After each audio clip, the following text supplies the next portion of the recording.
Hello बच्चों, आप लोग कैसे हैं? उम्मीद करते हैं ठीक होंगे, स्वस्थ होंगे, मस्त होंगे। आज पुनः हम लोग लेके आए हैं त्रिकोणमिति, जो कि पिछले वीडियो में हम लोग कुछ सवाल सॉल्व किए थे। तो कुछ और सवाल जो रह गए हैं तो उन सवाल को आज देखेंगे। ध्यान से देखिए, ताकि हम लोग बेहतर ढंग से त्रिकोणमिति सीख सके। तो आइए, क्वेश्चन है, किसी समकोण त्रिभुज ए बी सी में कोण बी बराबर 90 डिग्री और क्या है, ए बी भुजा 3 सेंटीमीटर, बी सी भुजा 4 सेंटीमीटर, तो निम्न के मान ज्ञात करें। यानी 10 सी बराबर और 10 ए का मान पूछ रहा है। ध्यान से देखिए, कुछ नहीं करना है। सबसे पहले क्या दे रखा है हमें, तो त्रिभुज क्या, ए बी सी। एक त्रिभुज बना लीजिए।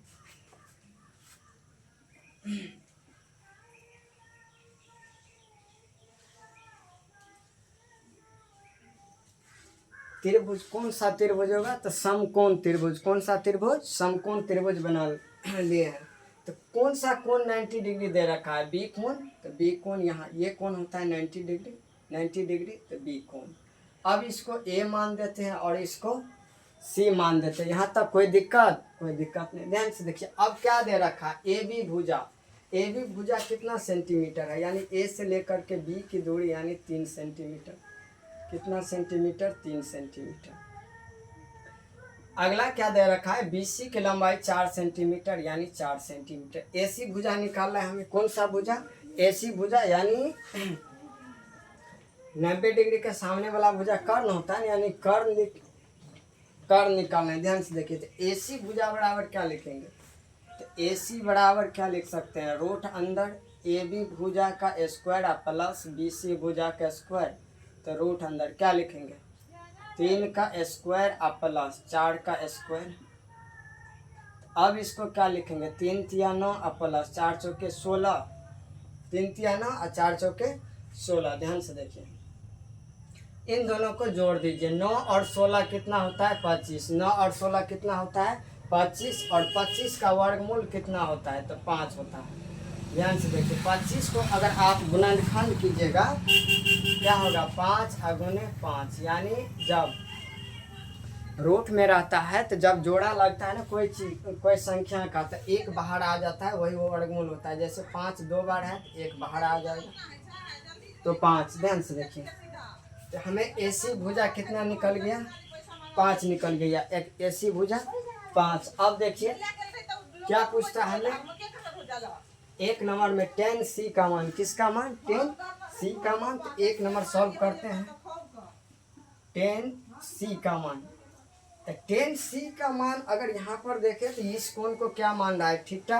ये भुजा क्या हो, लंब। ये भुजा क्या हो जाएगा, लंब। और ये भुजा क्या होगा, आधार होगा। ये भुजा क्या होगा, आधार। अगर हम ये नहीं भी निकालते ना, कौन सा भुजा, एसी भुजा, फिर भी 10 में क्या आता है, सिर्फ लंब और आधार ही आता है। तो इसीलिए भुजा, अगर एसी भुजा नहीं मालूम था तो हम निकाल दिए हैं।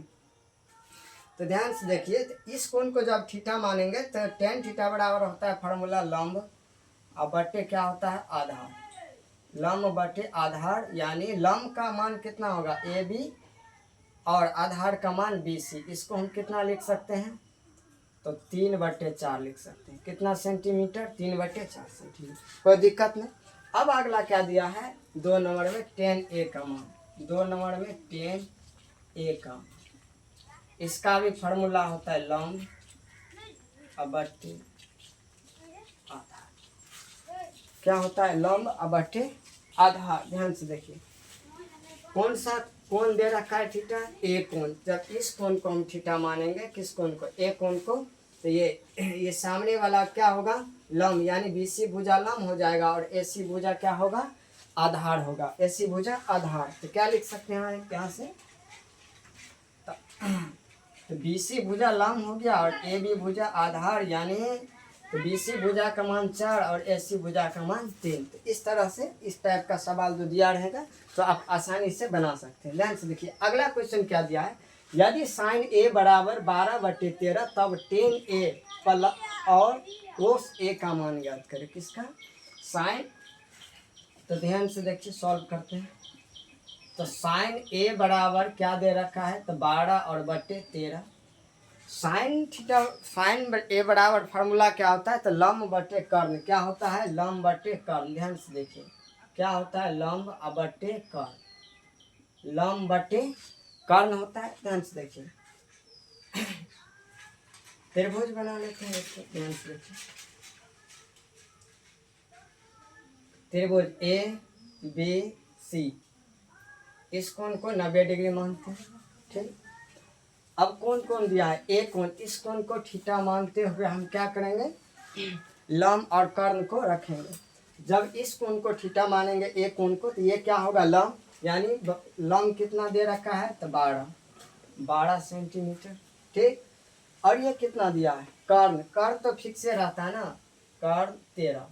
अब यानी ए बी भुजा का मान हमें निकालना है, यानी आधार निकालना है ना, तो आधार निकालते हैं। चलिए, तो आधार बराबर फार्मूला क्या होता है, आधार बराबर रूट अंदर कर्ण का स्क्वायर माइनस लंब का स्क्वायर, कर्ण का स्क्वायर माइनस लंब का स्क्वायर। तो यहाँ से क्या लिखेंगे, कर्ण का मान 13, 13 का स्क्वायर और माइनस लंब का मान कितना, 12, 12 का स्क्वायर कर दीजिए। 13 का स्क्वायर 169 और माइनस 112 का स्क्वायर 144, रूट अंडर घटा दीजिए, कितना आएगा 25। 25 का वर्गमूल आप लोग को यहाँ बताए हैं, तो कितना होता है 25 का वर्गमूल 5, यानी ए बी भुजा का मान कितना आ गया 5, यानी आधार 5 प्राप्त हुआ हमें। अब क्या पूछता है, tan a, तो tan a बराबर क्या लिख सकते हैं, तो tan a बराबर फार्मूला होता है लंब बटे आधार। तो लंब का मान अगर ए कोण थीटा है, तो ये कोण जब थीटा है, तो थीटा के सामने वाला भुजा लंब, यानी BC भुजा क्या होगा, लंब, और AB भुजा आधार। तो लंब का मान 12 और आधार का मान 5, कोई दिक्कत नहीं। ध्यान से देखिए, अब क्या किसका मान पूछता है, तो कोस ए का, तो कोस ए का भी मान निकाल दीजिए। कोस ए बराबर फार्मूला क्या होता है, तो आधार बटे कर्ण, आधार बटे क्या होता है, कर्ण। तो जब आधार देखेंगे तो ए बी भुजा क्या है, इसमें आधार है, और कर्ण AC भुजा, तो आधार यानी ए बी भुजा का मान 5 और कर्ण का मान कितना है 13। तो इस तरह के सवाल को हम लोग आसानी से इस तरह से बना सकते हैं।